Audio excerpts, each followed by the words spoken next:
하나님께서 우리를 그의 형상대로 만드시고 우리 각 개개인의 인생에 대해서 의도와 목적을 가지고 계십니다.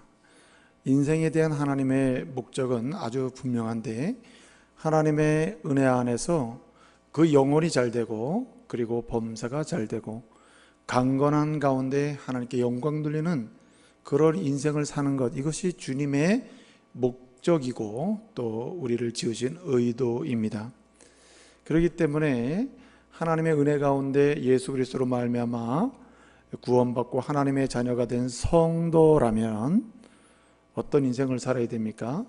하나님의 은혜 아래서 그 영혼이 잘 되고 범사가 잘 되고 강건한 인생, 그래서 무엇을 하든지 하나님께 영광을 돌리는 그런 인생을 살아야 하는 겁니다. 다른 말로 하면 하나님의 그 은혜로 말미암아 예수 그리스도 안에서 하나님의 자녀가 되는 근본적인 복을 받은 사람은 그 하나님의 자녀답게 사는 그런 인생의 즐거움과 기쁨, 그리고 형통함의 그런 그 하나님의 은총과 복을 누리며 살아야 된다는 말입니다.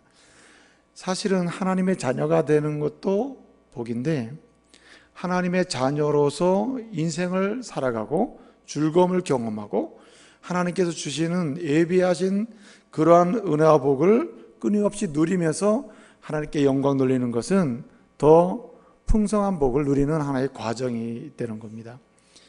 그래서 여러분, 성경을 보게 되면 성경에는 끊임없이 하나님의 그런 은혜와 복을 경험한 사람들 이야기가 증거됩니다. 그 대표적인 사람 중에 한 사람이 요셉입니다. 요셉은 창세기 39장 1절부터 6절을 보게 되면 요셉에 대해서 여러 가지 이야기를 하는데, 그 중에 하나가 뭐냐면 요셉은 형통한 사람이다, 이렇게 증언하고 있습니다.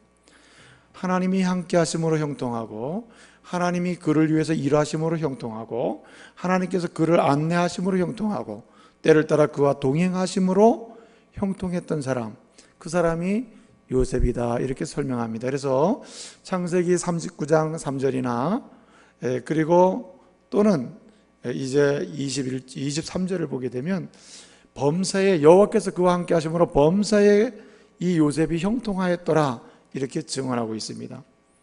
한마디로 요셉은요, 하나님의 복을 받은 사람이요, 복을 누리며 산 사람이었습니다.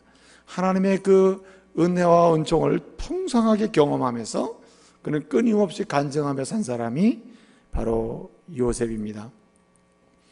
여러분, 그래서 창세기 이제 36장부터 시작된 이야기입니다만 창세기 50장까지를 보게 되면 그 중심에 요셉이 서 있거든요. 근데 50장까지 요셉을 소개하는데, 이 요셉을 소개할 때 아주 한마디로 얘기하면 요셉은 복받은 사람이다, 이게 핵심이에요. 하나님의 복을 누리고 복을 받고 복을 경험한 사람, 그리고 하나님의 복으로 산 사람, 그 사람이 바로 요셉이다, 이렇게 소개해 주고 있는 겁니다.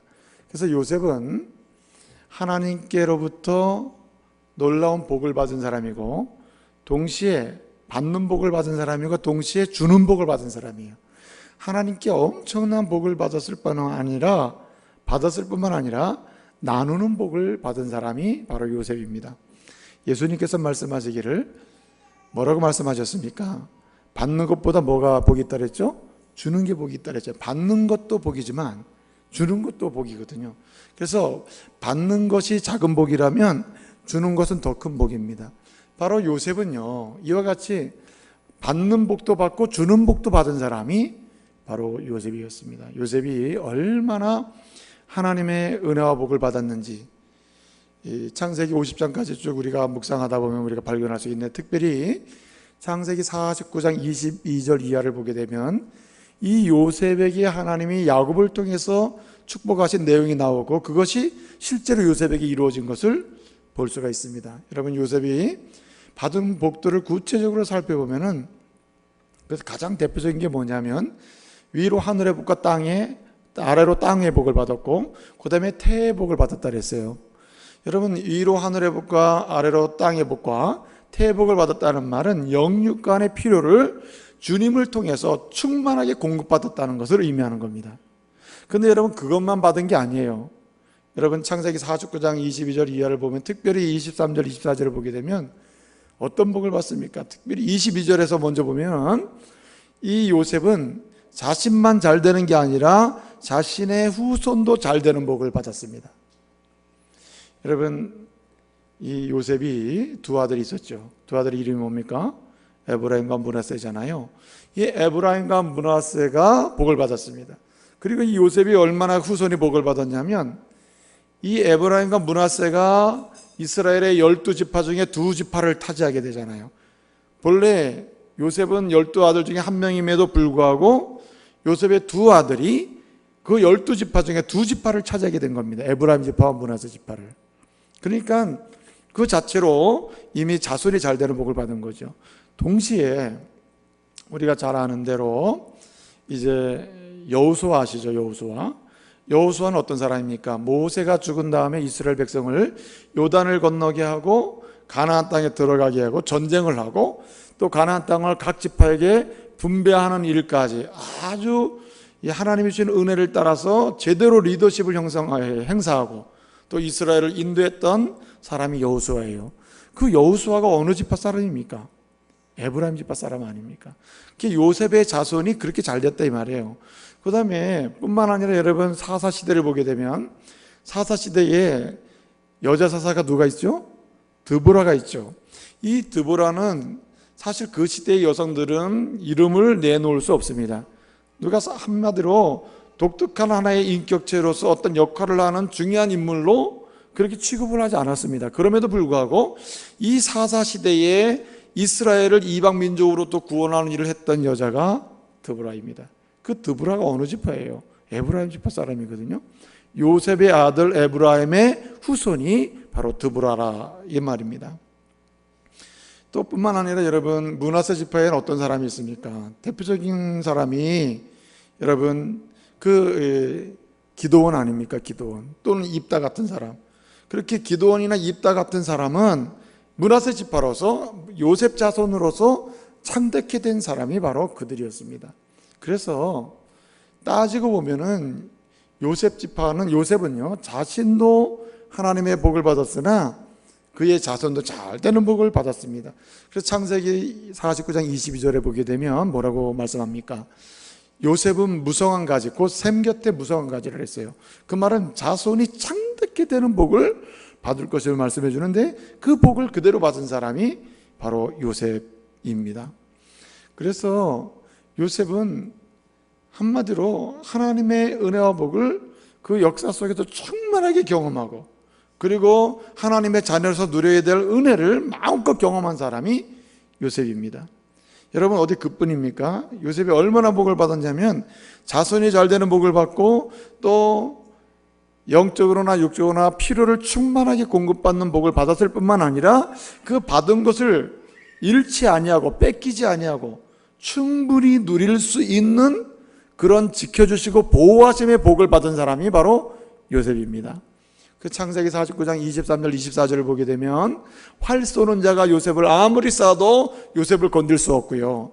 동시에 핍박하는 자나 고난을 주는 자가 요셉을 아무리 건드려도 요셉은 여호와의 전능하신 손에 의해서 보호를 받아서 공고하거나 그리고 어려움에 빠지거나 또는 실패하거나 낭망하는 일에 빠지지 않게 되었다는 말이에요. 그렇게 하나님께서 그를 지켜주시고 보호하시는 복도 받은 사람이 요셉입니다. 더 중요한 게 뭐냐면은 창세기 49장 26절을 보게 되면은 요셉이 복을 받는데 야곱이 이렇게 축복합니다. 너의 할아버지보다도 더 큰 복 받고 너의 아버지보다 더 큰. 그러니까 무슨 말입니까? 야곱이 누렸던 그 은혜보다 더 풍성하게 더 견고하게 요셉은 복을 누리고 그 다음에 그 요셉의 할아버지가 누굽니까? 이삭이죠. 이삭이 경험했던 하나님의 은혜를 견고하고 더 확실하게 명료하게 경험할 사람이 바로 요셉이다. 그렇게 축복을 하는 겁니다. 그래서 사실은 요셉은 그런 복을 다 누린 사람이 바로 요셉입니다. 그래서 요셉은요 한마디로 이야기하면은 요셉은 오늘 은혜를 받고 내일 더해주는 은혜를 받은 사람이에요. 그러니까 은혜 위에 은혜를 받은 사람이 요셉이고 하나님의 은총 위에 은총을 경험한 사람이 요셉입니다. 그만큼 풍성한 복을 받은 사람이 요셉입니다.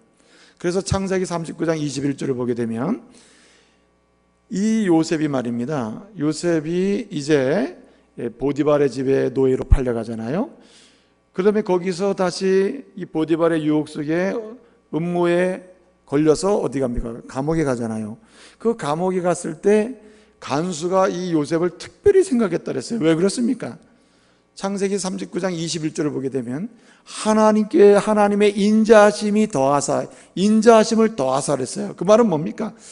요셉에게 계속해서 은혜를 더하는 겁니다. 계속 은혜를 더하니까 하나님의 풍성하신 복을 더 받게 됐다는 말입니다. 오늘 우리가 읽은 본문 말씀 45장 8절을 보게 되면 뭐라고 말합니까? 그런즉 나를 이리로 보내신 것은 당신들 형님들이 아니요 하나님이시라.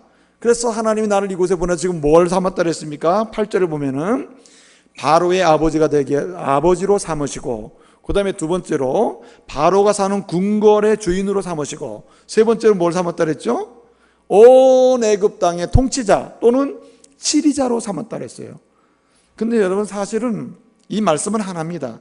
한마디로 애굽의 국무총리로 세웠다는 말이거든요. 근데 여러분 국무총리를 세울 때에 단계별로 조금씩 해가지고 요셉을 국무총리로 세웠습니까? 아니잖아요. 하나님께서 국무총리를 그를 세워주실 때 단번에 세워주시거든요. 그런데 이것을 세 단계로 나눠 설명한 겁니다. 바로의 아비가 되게 하고, 궁궐의 주인이 되게 하고, 그 다음에 온 애굽 땅의 치리자가 되게 했다. 3단계로 설명한 거예요. 한 번에 생긴 일을 3단계로 설명했습니다. 뭘 말하고 싶은 거냐면 요셉은 점진적으로 계속해서 복받은 사람이다, 이런 뜻을 강조하는 거예요. 계속해서 하나님의 사랑을 또 받고 또 받은 사람이 요셉이다 말이에요. 예? 복에 복을 받은 사람, 은혜에 은혜를 더한 사람, 인자하심에 인자하심이 더해진 사람, 그 사람이 바로 요셉이었다는 말입니다. 그러니까 여러분 사람들이 볼 때도 어떻습니까? 저 사람은 특별하다, 저 사람은 어떻게 저럴 수 있을까? 사람들이 감동을 받는 것이죠. 그래서 이 요셉이 감옥에 들어갔을 때 그 간수가 이 요셉을 보면서 어떻게 했어요? 이 간수가 이 요셉에게 은혜를 베푸더랬어요. 하나님의 인자심이 계속 더해지고 복을 받으니까 간수조차도 요셉에게 은혜를 베풀어요. 그 정도로 복을 받은 사람이 바로 요셉입니다. 사랑하는 우리 믿음의 가족 여러분, 저와 여러분은요 근본적으로 하나님의 자녀가 되는 복을 받은 사람이에요. 예수 그리스도의 보혈의 피로 제사함 받고 구원받아서 하나님의 자녀 예수의 제자가 된 사람이에요. 이건 근원적인 복입니다. 그렇기 때문에 하나님이 예수를 믿는 성도를 향해서 가지고 계신 기대대로 우리는 어떻게 살아야 합니까? 이제는 하나님의 자녀로서 마땅히 하나님의 예배하신 은혜와 복을 누리며 살아야 되는 거예요. 창세기 39장에 나와 있는 대로 요셉이 형통한 사람이었듯이 우리도 형통한 인생을 살아야 하는 겁니다. 그것이 하나님의 기대이고 하나님이 우리를 향해서 가지고 계신 계획이에요. 불통하고 그리고 낭망하고 절망하며 사는 그런 사람이 되는 것을 주님이 원하시는 것이 아니라, 제발 너는 내 자녀니까 자녀답게 내가 주는 은혜와 복을 누리며 살아라, 형통한 인생이 되라, 그렇게 주님은 기대하시고 또 말씀하시고 우리를 향해서 목적을 가지고 계신 거예요. 오늘 이 자리에 올라오신 믿음의 가족 여러분, 요셉처럼 하나님의 자녀로서 하나님의 형통함의 은총을 경험하고 누리는 믿음의 가족 되시기를 말씀으로 축복합니다. 여러분, 그러면은 어떻게 하면 이와 같이 요셉처럼 복을 누릴 수 있단 말입니까?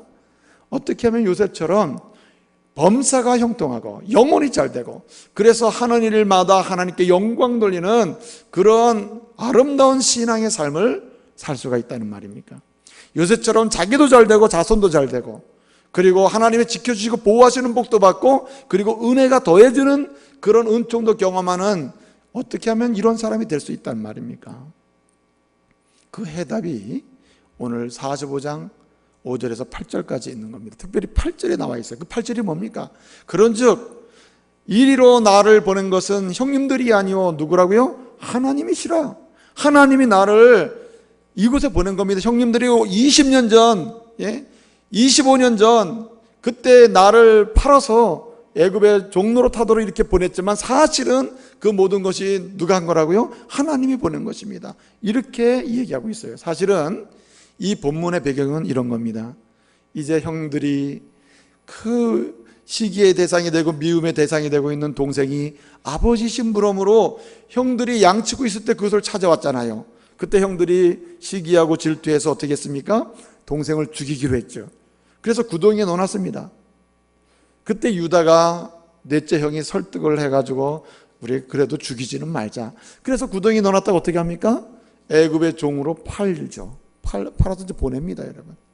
그렇게 해서 17살 되는 나이에 애굽의 종으로 팔려와가지고 국무총리가 될 때까지 고생을 한 거예요.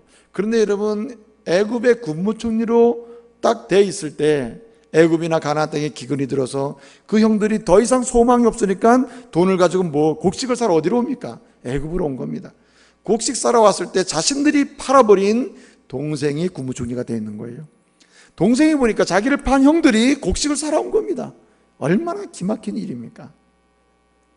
여러분, 자기의 동생이, 자신들이 판 동생이 국무총리가 되었을 때 그들은 곡식을 사러 온 상태에서 어떻을까요? 이젠 죽었구나.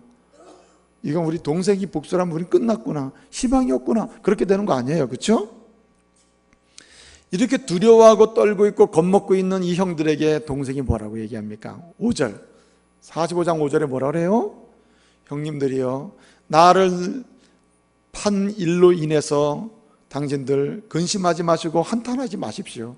사실은 나를 이곳에 먼저 보낸 것은 우리의 생명을 구원하시고자 하시는 하나님의 뜻입니다. 우리 민족을 이 땅 위에 계속해서 존재하도록 하기 위해서 하나님이 행하신 일입니다. 그렇게 얘기하잖아요. 그리고 45장 8절에서 다시 말하는 겁니다. 그런즉 이곳에 나를 먼저 보낸 것은 형님들이 아니요 누구? 하나님이시라. 이렇게 얘기하는 겁니다. 여러분, 요셉이 형통한 키가 여기 있어요. 요셉이 잘된 키가 여기 있습니다. 요셉이 하나님의 자녀로서 하나님이 예비하신 은혜와 복을 충만하게 누리게 된 열쇠가 이 고백 속에 있다, 이 말이에요. 이 고백이 보여주는 키가 뭡니까? 해답이 뭐예요? 열쇠가 뭐예요? 잘 되는 키가 뭐고 형통케 되는 키가 뭐예요? 요셉이 하나님의 복을 받은 키가 뭡니까? 열쇠가 뭡니까? 바로 오늘 대답이 우리에게 대답해 줍니다. 그것이 뭐예요? 하나님의 역사를 믿는 것입니다. 하나님의 역사를 믿는 거예요. 자신의 개인적 인생 역사 속에 하나님이 역사하신다는 것을 믿는 겁니다. 하나님이 나와 함께 하시고 하나님이 함께 하시면서 나를 위해서 나에게 가장 아름다운 결실을 맺는 인생이 되도록 하시기 위해서 하나님이 나와 함께 하시면서 나를 위해서 일하신다는 사실, 하나님의 역사하심을 믿는 것, 그것이 곧 어디로 가는 지름길이라고요? 형통으로 가는 지름길이라 이 말이에요. 여러분, 세상 사람들은 굉장히 복 받기를 좋아해요. 그래서 복을 받기 위해서, 형통하기 위해서 얼마나 노력을 하는지 몰라요. 그래서 눈물을 흘리면서 고난을 당하면서까지도 이 복을 받기 위해서 애를 씁니다. 그리고 힘을 다해서 합니다. 그러나 여러분, 눈물을 흘리면서 노력하고 애쓰고 힘쓴다고 해서 사람들이 진정한 복을 경험하고 형통케 되는 역사를 경험합니까? 아니잖아요. 그래서 찬송가에 보면 뭐라고 합니까? 울어도 안 됩니다. 힘써도 안 됩니다. 애써도 안 됩니다. 오직 뭐면 돼요?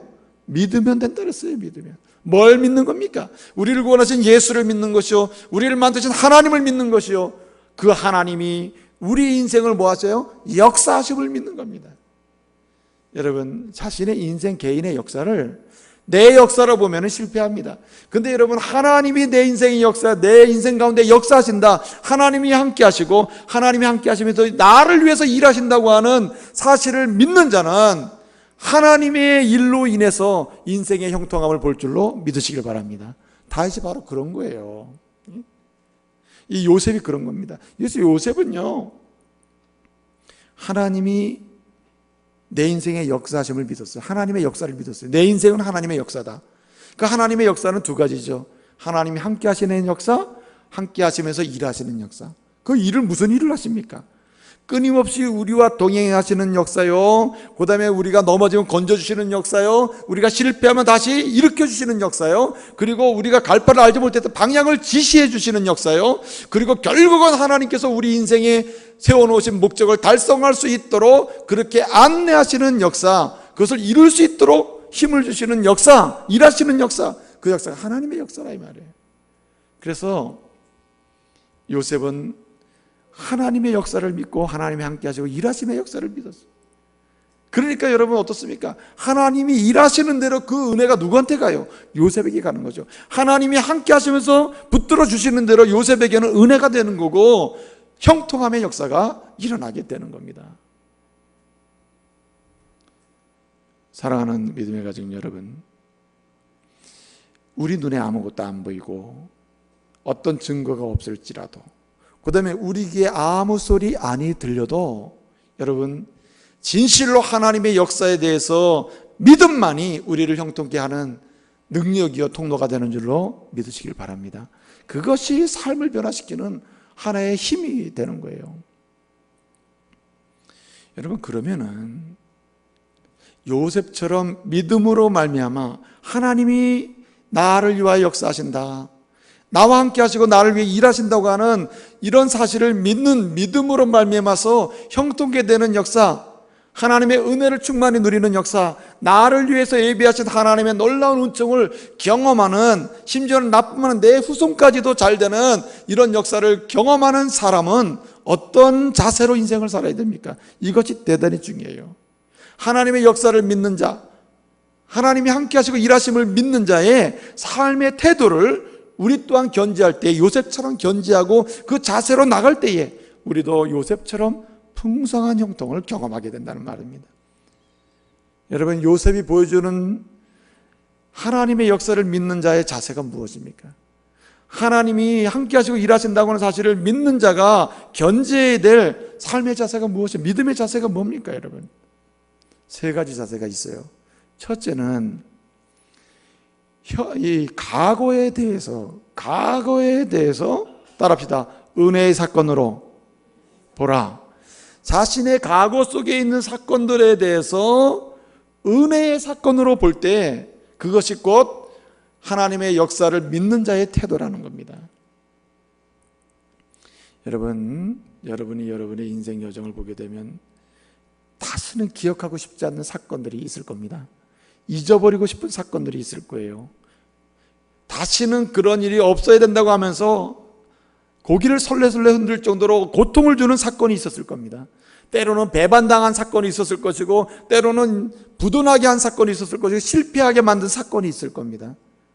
그런데 여러분, 하나님의 역사를 믿는 자는 그런 사건을 어떻게 보느냐? 지난 내 인생의 과거의 사건들을 어떻게 보느냐? 은혜의 사건으로 본다는 거예요. 오늘 본문 말씀 보세요. 요셉이 제일 인생 여정 속에 기억하고 싶지 않은 사건이 뭡니까? 노예로 팔린 사건이요, 그 다음에 종로로 탄 사건이요, 보디발의 집에서, 그리고 감옥에 들어가서 고생한 사건이 아니겠어요? 근데 여러분, 오늘 요셉은 뭐라고 그럽니까? 형들이 자기를 판 사건, 그 아픈 사건, 기억하고 싶지 않은 사건, 고통을 준 사건, 그 사건을 뭘로 보고 있어요? 은혜의 사건으로 보고 있어요.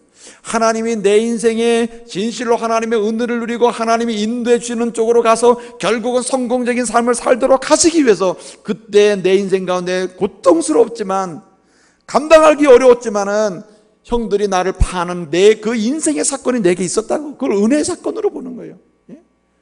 오늘을 있게 하게끔 하시기 위해서 그 사건을 주신 하나님, 그 은혜의 사건으로 보는 거죠. 여러분, 지금까지 여러분의 인생을 살면서 지난날의 과거를 돌아보면서 어떤 특정한 사건들에 대해서 여러분 원망하거나 기억하고 싶지 않거나, 사건을 기억하면서 원한을 다시금 갖는다거나 그래서는 안 된다 이 말이에요.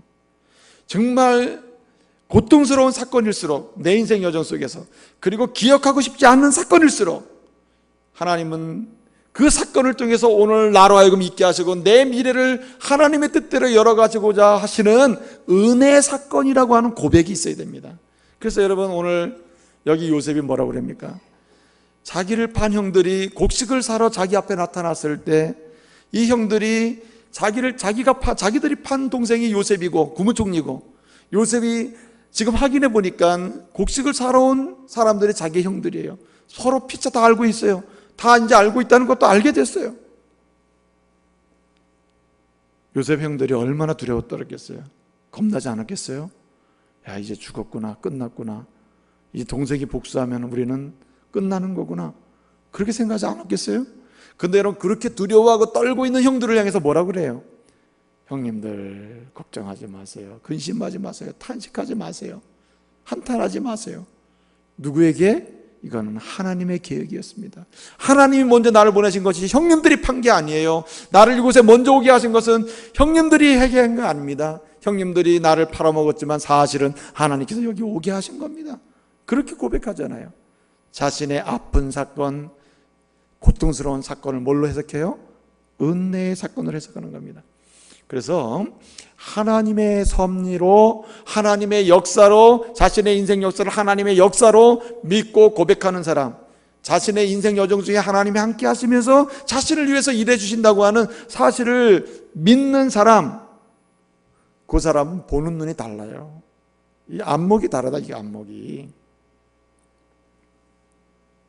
볼라벤이 얼마 전에 지나갔잖아요. 그래서 서해안, 저 남쪽 지역 얼마나 많은 피해가 있었습니까? 그때 이 방송에서 기자들이 그 농부들 인터뷰를 많이 했어요. 물에 잠긴 논에 서 있는 농부 인터뷰를 하고요. 또 과일들이 막 떨어진 가수원에 가가지고 그것 때문에 참 탄식하고 있는 그 가수원 사람들도 인터뷰를 하고, 심지어는 막 비닐하우스가 많이 있는데 그 비닐하우스가 막 그냥 그 다 날아가고, 예, 얼마 남지 않는 상태에 인터뷰를 하잖아요. 그 인터뷰를 하는 걸 보니까 두 종류의 사람이 있더라고요. 한 종류 이렇게 얘기합니다. 지금 어떻습니까? 지금 이런 상황에서 어떤 마음이 듭니까? 그렇게 기자가 물으니까 뭐라 그래요? 끝났습니다. 보세요. 다 날아갔잖아요. 예? 저기 하나 남아있지만 저거 가지고 뭐 합니까? 이제는 올농사 끝난 겁니다. 이제 실패한 겁니다. 그러면서 인터뷰를 하는 거예요. 그 마음은 안 됐습니다. 아, 참 안 됐다. 아, 어떻게 하면 좋냐. 이런 마음이 들죠. 근데 또 다른 사람이 그 비닐하우스가 다 날아갔는데 그 끝자락에 그냥 날아가지 않는 한 동이 하나 남아있어요. 가서 인터뷰를 하는데 그 사람 그렇게 얘기합니다. 다 날아가고 지금 정말 힘든 상황입니다. 그러나 저기 저 날아가지 않는 비닐동 한 동이 남아있는데 저것을 붙들고라도 한번 다시 시작해 봐야죠. 어떻게 합니까? 다시 해봐야죠. 하면 길이 있겠죠. 뭐 이렇게 하면서 인터뷰를 하더라고요. 여러분, 똑같은 사건을 두고 보는 눈이 다르다 이 말이에요. 하나님께서 내 인생에 역사하시고 하나님이 함께 하시면서 나의 인생의 목적을 달성하도록, 선한 목적을 달성하도록 때마다 시마다 주님이 일하신다고 하는 이런 믿음을 가지고 있는 사람은 어떻습니까 여러분? 과거의 사건을 은혜 사건으로 보면서 어떻게 해요? 사물을 뭘로 봐요? 믿음으로 긍정하는 겁니다 여러분. 여러분, 사물을 볼 때에 믿음으로 긍정하는 은혜가 있기를 바랍니다. 꼭 사람들은요 두 종류가 있잖아요. 늘 이렇든 저렇든 늘 부정하는 사람이 있어요. 안 됩니다. 불가능합니다. 해봐야 결실이 없습니다. 계속 부정하는 사람이 있고, 불가능한 상태에서도 한번 해봅시다. 어떻게 되는지 한번 봅시다. 가보는 거죠. 한번 도전하는 사람이 있잖아요. 긍정하는 사람이 있는, 부정하는 사람이 있습니다. 그러나 중요한 것은 뭐냐면 하나님의 역사를 믿는 사람은 뭐 한다고요? 긍정한다는 거예요. 긍정하고 가는 겁니다. 똑같은 사건을 보고도 말이 달라지는 거예요. 요즘 어떻게 지냅니까? 이러면 사람들은 뭐라 그래요? 긍정하는 사람, 그냥 말하는 사람, 부정하는 사람, 그런 종류 있잖아요. 똑같은 상황인데 요즘 어떻습니까? 그러면은 뭐라 그래요? 부정적으로 말하는 사람은 죽겠습니다. 살맛 안 납니다. 뭐 이런 식으로 얘기하잖아요. 끝났습니다 말이에요. 근데 여러분, 믿음으로 긍정하는 사람은 어떻습니까? 뭐 희망이 있습니다. 재미있습니다. 잘 되고 있습니다. 그렇게 얘기하는 거 아니에요.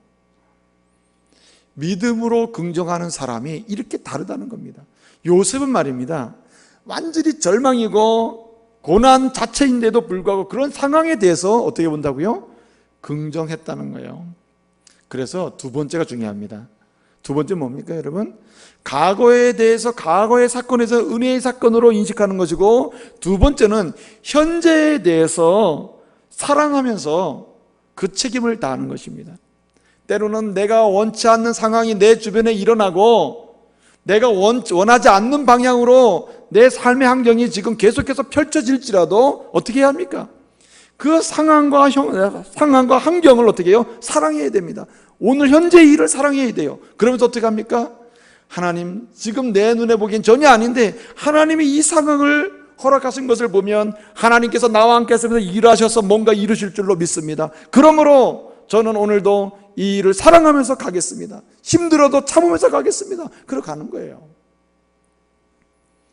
요셉은 노예로 팔려갔잖아요. 그 보디발의 집으로 갔죠. 종노릇 하게 됐잖아요. 그 집에 갔을 때 얼마나 기가 막힙니까? 얼마 전까지만 해도 여러분, 요셉이 어떤 사람이었습니까? 아버지 야곱에게요 왕자처럼 대접받던 사람이 바로 요셉이었습니다. 그 아버지가 너는 우리 집의 왕자와 같은 사람이야. 그래서 어떻게 합니까? 왕들이 입는 옷을, 채색 옷을 입혀주고요, 그리고 좋은 환경을 만들어주고, 형들은 일을 시키지만 동생은 거의 안 시키고 말이에요. 예? 심부름이나 좀 시키고 이렇게 했잖아요. 그런데 그렇게 대접받던 이 요셉이 하루아침에 보디발의 종이 된 겁니다. 노예가 된 거예요. 여러분, 이것을 수용하기까지도 얼마나 힘들겠어요. 그리고 그런 가운데서 그 상황을 긍정하면서, 사랑하면서, 하나님, 이 보디발의 집에 내가 종으로 팔려왔습니다. 이 집에서 내가 할 일이 무엇인지 알려주시면 그 일을 성실하게 하는 가운데 하나님이 나와 함께 하시면서 이루시는 그 일을 이루기를 원합니다. 이게 얼마나 힘들겠어요. 그럼에도 불구하고 여러분, 요셉은 그 보디발의 집에 가서 어떻게 합니까? 비록 노예요 신부는 종이지만 그 상황을 굉장히 사랑해요. 하나님이 이 상황을 내게 주신 이유가 있을 것이다. 그리고 하나님께서 나와 함께 하시면서 이루고자 하시는 거룩한 일을 지금도 계속 이루어 가신다고 하는 믿음으로 어떻게 해요? 그 상황을 사랑하면서 성실히 당하는 거죠. 얼마나 성실하게 사랑하면서 감당했으면은 그 보디발이 어떻게 얘기합니까? 이 요셉을 통해서 누굴 본다 그랬어요? 하나님을 본다 그랬잖아요. 이 요셉을 통해서 하나님이 함께 하시고 하나님에 의해서 형통케 되는 것을 누가 봤다 그랬어요? 주인이 보고 뭘 삼았다 그랬어요? 가정총무로 삼았다 그랬잖아요. 생각해 보세요. 17살 된 요셉이 보디발의 집으로 노예로 팔려가가지고 가정총무가 됐습니다. 그 이전에 미리 팔려온 노예들이 한두 명 있겠어요? 그 집에? 근데 그 많은 노예들, 종들 중에 얼마 되지 않는 이 요셉이 그 집의 가정총무가 됐다는 말입니다. 무슨 말이에요? 그 상황 속에서 현재의 상황을 사랑하면서 하나님 이 상황을 나를 통해서 이 감당하게 하시면서 어떻게 일하실지 기대를 합니다. 그러면서 갈 때 그런 가정총무까지 됐다는 말이에요. 그런데 더 재밌는 건, 더 기가 막힌 건 뭡니까? 더 수용하기 어려운 게 뭐예요? 왕자처럼 대접받다가 보디발의 집에 노예가 되는 것도 수용하기 어려운데 그렇게 가정총무까지 됐다가 어떻게 됐습니까? 그 보디발의 아내가 말해요. 요셉이 준수했다 그랬잖아요. 준수하고 말하면 잘생겼으니까 또 젊고 말해요. 그러니까 막 굉장히 좋아한 거죠. 그래서 39장 7절 이하를 보게 되면은, 그리고 뭐라고 그럽니까? 계속해서 유혹을 했다 그랬잖아요. 나랑 동침하자, 나 동침하자. 그 늙은 여자가 그러니 얼마나 힘들겠어. 동침하자 말해요. 뭐 이런 식으로. 그러면서 그걸 얼마나 했다 그랬습니까, 여러분? 39장에 보게 되면요, 이 보디발의 아내가 날마다 하루도 빠짐없이 날마다 청했다 그랬어요. 여러분, 그럼에도 불구하고 이 요셉은 뭐에 충실했어요? 종에 충실했다니까요. 종에 충실한 겁니다. 종에. 하나님 앞에서 내가 어찌 득지하리요? 하나님이 내게 이 상황을 종으로 부으셨으니 나는 종으로 헌신하겠습니다. 종으로 그 책임을 다하는 거예요. 근데 기가 막힌 게 뭡니까? 이 보디발의 아내가 모함을 해가지고 감옥에 가게 됐잖아요. 여러분, 뭘 잘못된 게 있어서 감옥까지 갑니까? 감옥에 들어갔을 때 이 노예에서 감옥의 죄수의 몸이 됐을 때 이 요셉의 입장이 얼마나 심각한 상황이 되겠어요? 완전히 멘붕 상태가 되지 않겠어요? 감당할 수가 없는 거죠. 그럼에도 불구하고 요셉은 어떻게 했어요? 감옥에 들어갔을 때 감옥의 상황 자체를 어떻게 해요? 인정하고 그 상황을 사랑했습니다. 그러면서 어떻게 해요? 이 가운데서 하나님이 나와 함께 하시면서 일하시는 게 무엇이며 일하실지를 기대하면서 내가 뭘 해야 될지. 여러분, 본래 사람이 힘들고 복잡한 일이 많고 아픈 일이 많잖아요. 그럼 꿈이 많아요. 꿈을 잘 꿔요, 꿈을. 그래서 감옥에 있는 사람들은 꿈을 자주 꿉니다. 그러니까 아침에 일어나면 사람들이 나 어젯밤에 무슨 꿈 꿨다 무슨 꿈 꿨다 계속 얘기하는 거예요. 그런데 여러분, 이 요셉이 얼마나 하나님의 은혜로 지혜를 받습니까? 그래서 들어가 보니까 하나님의 지혜로 그것을 해석할 수 있는 은혜를 주셔가지고 이 사람 저 사람이 꿈 얘기하면 다 해석을 해주는 겁니다.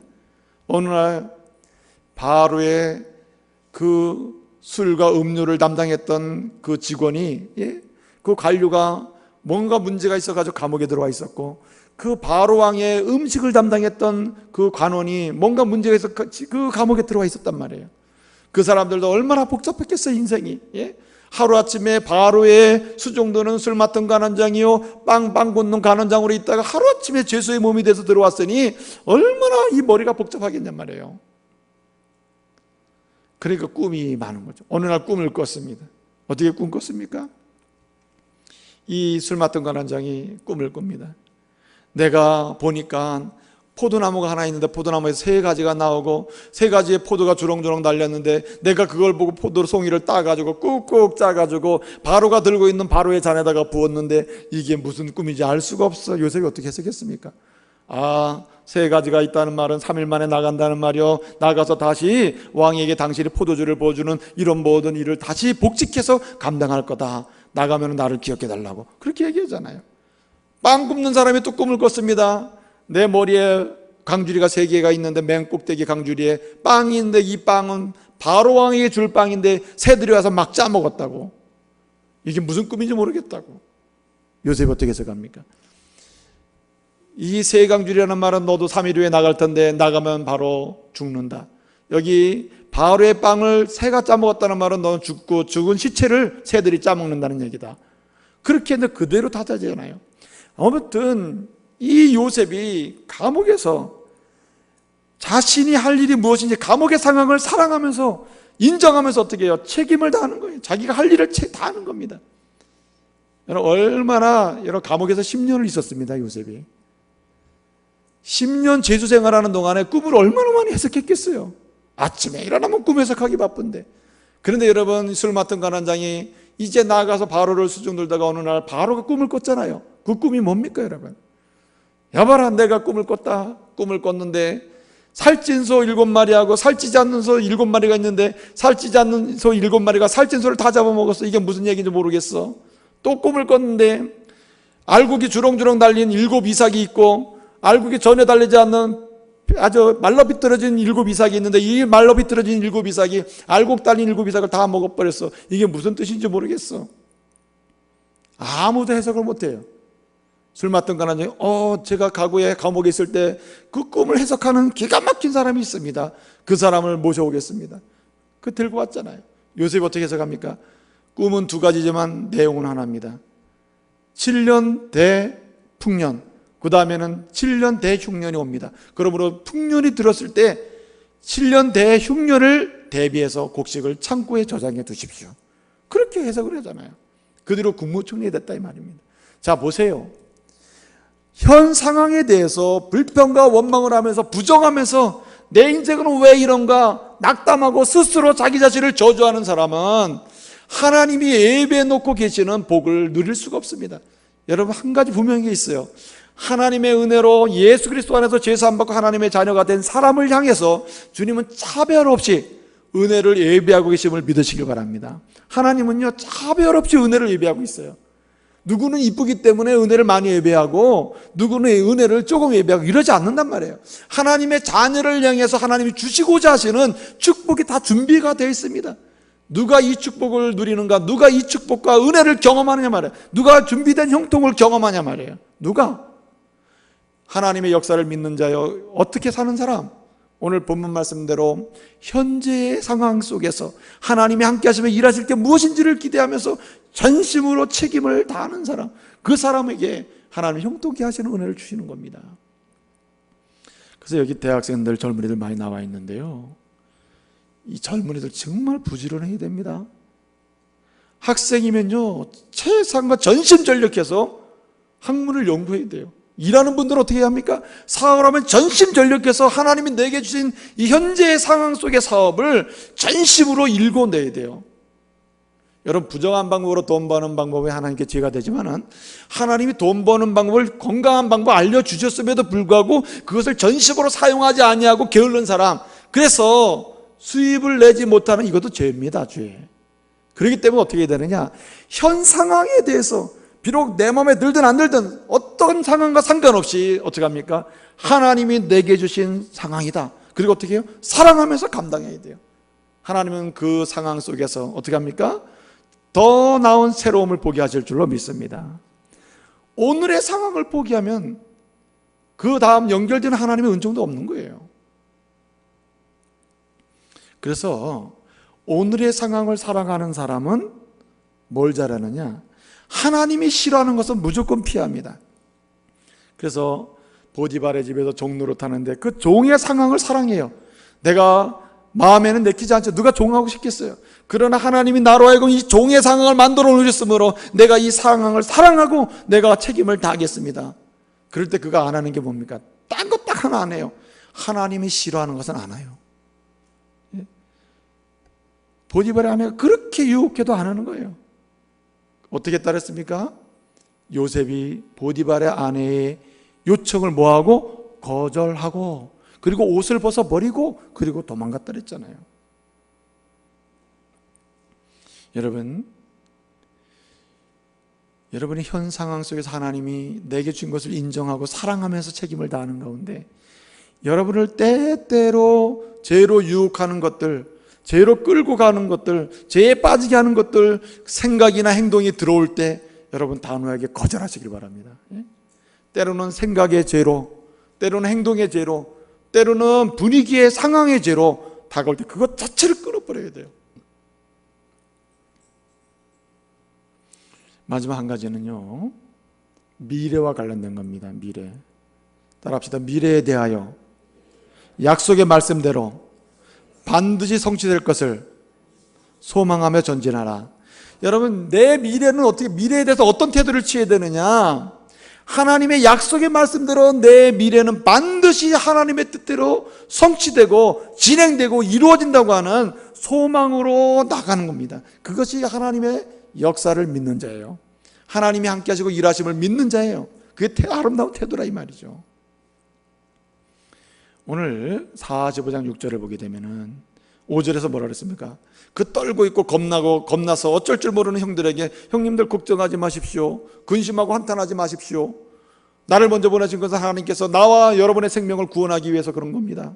그렇게 얘기하면서 5절에서 그 얘기한 다음에 6절에서 뭐라고 얘기했습니까? 6절에서 형님들, 지금 흉년이 시작된 지 2년이 지났습니다. 앞으로 몇 년 더 지내야 돼요? 5년이 더 지내야 됩니다. 그러므로 나로 인해서 형님들 이제 살 수 있습니다. 나로 인해서 형님들 함께 이 기근과 흉년을 이겨낼 수 있습니다. 걱정하지 마십시오. 우리의 미래는 걱정이 없습니다. 하나님께서 이것을 충분히 극복할 수 있도록 하나님 미리 예비해 주셨습니다. 우리는 순종하고 가면 됩니다. 그렇게 얘기하는 거예요. 6절에서. 여러분, 사실은 요셉이 여기서만 그런 건 아니에요. 요셉은 형들에게 팔려서 애굽으로 갈 때, 보디발의 집에 갔을 때, 그리고 감옥에 갔을 때, 그때마다 사실 극한 절망 아닙니까? 감옥까지 가는 거는. 근데 팔려서 감옥까지 가는 동안에 요셉이 견제하고 있던 게 뭐냐면, 내 눈으로 보기에는 점점 저 절망으로 가고 있지만 하나님이 함께 하시고 하나님이 일하심으로 내 미래는 어떻게 해요? 하나님의 뜻대로 반드시 성취된다고 하는 믿음이 있었던 거예요. 그 소망으로 그는 적응을 해가고 있는 거예요. 적응을. 그래서 이러한 사람들, 이러한 미래에 대해서 하나님의 뜻대로 반드시 성취된다고 하는, 미래가 열린다고 하는 이런 소망으로 전진하는 사람들, 이런 태도로 가는 사람들은 뭘 잘하느냐? 인내를 잘합니다. 잘 참아냅니다. 여러분, 요셉처럼 다 참아요. 사실은 그게 어떻게 다 이겨낼 수 있겠어요? 얼마나 힘듭니까? 어떤 사람 말합니다. 당신의 미래는 하나님이 예비하신 대로 반드시 성취됩니다. 이렇게 얘기하잖아요. 그걸 부정하고 싶어 하는 거죠. 그런 말씀 마십시오. 오늘 내 상황을 보십시오. 얼마나 고난이 있고 절망적입니까?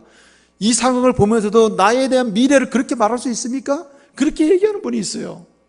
그런데 여러분, 그것이 아니라는 거예요.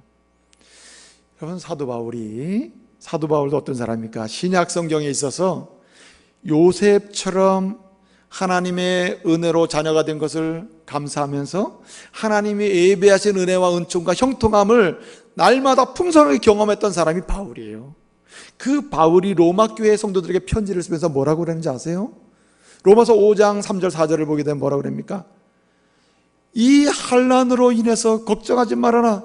환난을 즐거워하라. 왜 그렇습니까, 여러분? 환난은 인내를, 인내는 연단을, 연단은 뭘 이뤄요? 소망을 이루게 함이라 했어요.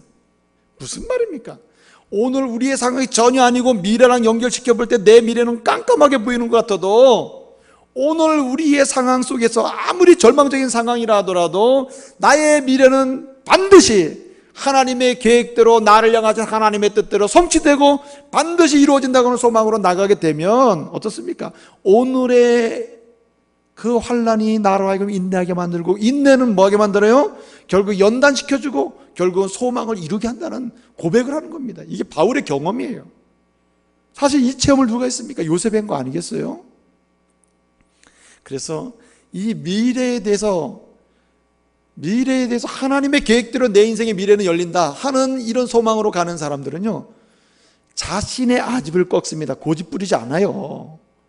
대개 하나님의 계획대로 내 인생의 미래는 열린다고 하는 이런 태도로 나가지 않는 사람은 고집이 셉니다. 고집이. 내 생각에는 뭐 이래가지고 고집을 놓질 않아요. 어떤 부흥사 목사님이 어디 교회 부흥회를 갔답니다. 갔더니 막 찬양단이 예배, 부흥회니까 찬양단이 앞에 서가지고 그렇게 은혜로운 찬양을 인도하더랍니다. 그래서 목사님이 너무나 은혜가 돼가지고 이 앞에 앉아있다가 저 앞에 가가지고 나 찬양단을 보면서 은혜를 받아야지 하고 찬양을 하는데 딱 고개를 들어보니까 이 스크린 말이에요. 스크린에 그 악보가 뜨는데 이 스크린이 하도 얼마나 오래됐는지 몰라도 하여튼 흐릿해. 우리 교회처럼 얼마나 우리 스크린이 별로 안 좋아요. 지금 상황이, 기능이 안 좋아졌잖아요. 흐릿해지고 잘 보이지도 않고 말이에요. 그러더라는 거예요. 그래서 아이고, 이거 스크린을 바꾸든지 프로젝터를 바꾸든지 안 되겠네 하고는 그렇게 생각, 부흥회를 다 마치고 그 다음날 목사님하고 점심 식사를 하는데 그 교회 담임 목사님께 이렇게 얘기했답니다. 부흥사 목사님이, 목사님 다 좋은데 그 프로젝터하고 그 앞에 스크린이 문제입니다. 내가 보니까 찬양을 하는데 그 침침해가지고 이게 안 좋습니다. 그러니까 좀 완전히 고치든지 아니면 바꾸든지 둘 중에 하나를 해야 됩니다. 그러니까 목사님이 이렇게 얘기하는 거예요.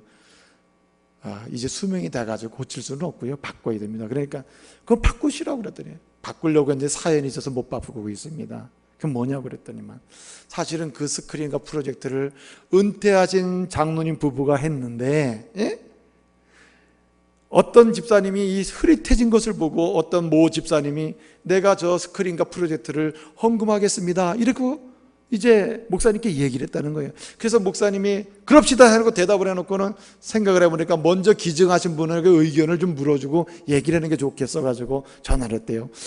권사님, 그 은퇴 권사님이죠. 권사님 안녕하셨습니까? 여차여차 해가지고 이 앞에 이 스크린이 흐릿하고 프로젝터가 기능이 점점 약해져가지고, 그런데 그건 알고 계시죠? 예. 그래서 모 집사님이 다시 헌물을 하겠다고 하는데 이걸 바꿔야 되겠습니다. 권사님 괜찮겠지요? 이렇게 물었더니 그러지 않아도 주일마다 예배드리면서 자기가 이 헌금에서 세워놓은 이게 딱 걸려있는 스크린을 보고 위로를 받았는데, 그걸 바꾼다니까 이건 마음에 안 내키는 거예요. 그래서 이 권사님은 아무 대답이 없어요. 그 목사님 다시 물었어요. 권사님, 바꿔도 되겠죠? 그러니까 권사님이 한참 있다가 대답하는데 안 됩니다. 아직도 쓸 수 있으니까 그냥 가세요. 바꾸지 마세요. 그러는 거예요.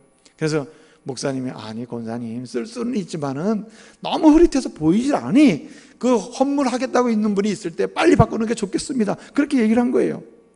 그랬더니 이 권사님 하시는 말씀, 목사님 당분간 못 바꿉니다. 내 눈에 흙이 들어와도 못 바꿉니다. 내가 그거 하고 얼마나 위로를 받고 있는데, 그렇게 얘기하더래요. 그러면서 그 이야기를 부흥사 목사님께 얘기한 겁니다. 그래서 못 바꾸고 있다고. 그러니까 부흥사 목사님이 뭘 걱정하냐고, 바꾸라고. 어떻게 바꾸냐고. 오늘부터 작전 기도하시라고. 그러니까 목사님 물은 겁니다. 부흥사 목사님, 작전 기도를 어떻게 하라는 얘기냐고. 기도한다고 그게 뭐 어떻게 되겠습니까? 작전 기도할 때 주제를 명료하게 하라고. 그럼 뭘 어떻게 기도합니까? 권사님 눈에 흙 들어가게 해달라고 기도하라고 말. 내 눈에 흙이 들어올 때까지 안 된다 그러니까 흙이 들어오게 기도해달라고. 여러분, 이렇게 고집 부리는 사람은 하나님의 섭리를 모르는 사람이에요. 하나님의 역사하심을 믿지 못하는 사람이에요. 하나님의 역사하심을 믿는 사람은 자신의 고집과 주장과 그런 걸 어떻게 해요? 하나님에 다 내려놓습니다. 그리고 어떻게 해요? 내 미래는 누구 뜻대로? 하나님의 뜻대로, 하나님의 계획대로 반드시 성취되고 반드시 이루어지며 반드시 열린다고 하는 믿음으로 가야 할 줄로 믿습니다. 이제 말씀을 마치겠습니다. 이 시대는요, 하나님의 자녀들에게서 뭘 뺏어가는 시대입니까? 형통을 뺏어가는 시대예요. 형통을 경험하지 못하고 하나님의 은혜와 복을 경험하지 못하게 만드는 시대예요. 누가? 사단이 그런 전략을 가지고, 그래서 성도들이 아주 피곤하게 살게 만들게 하는 겁니다. 하나님은 말씀하십니다. 너희는 피곤하게 살지 말아라. 너는 내 자녀가 아니냐? 내가 그리스도의 피로 구원한 나의 자녀가 아니냐? 너희는 내가 예비한 축복을 경험해야 하고, 내가 너희를 위해서 예비하고 있는 형통을 경험하면서 간증하면서 하나님께 영광 돌리며 살아야 된다. 이렇게 주님은 말씀하고 계시는 거예요. 어떻게 하면 요셉처럼 형통한 인생이요, 하나님의 은혜와 복을 누리는 인생이 될 수 있습니까? 방법은 하나예요. 여러분, 하나님의 역사를 믿으시길 바랍니다. 하나님이 나와 함께 하시면서 일하심을 믿으시길 바랍니다. 주님이 여러분의 인생 여정 속에 예비하신 형통의 은총을 경험하도록 복 주실 줄로 믿습니다. 기도하겠습니다.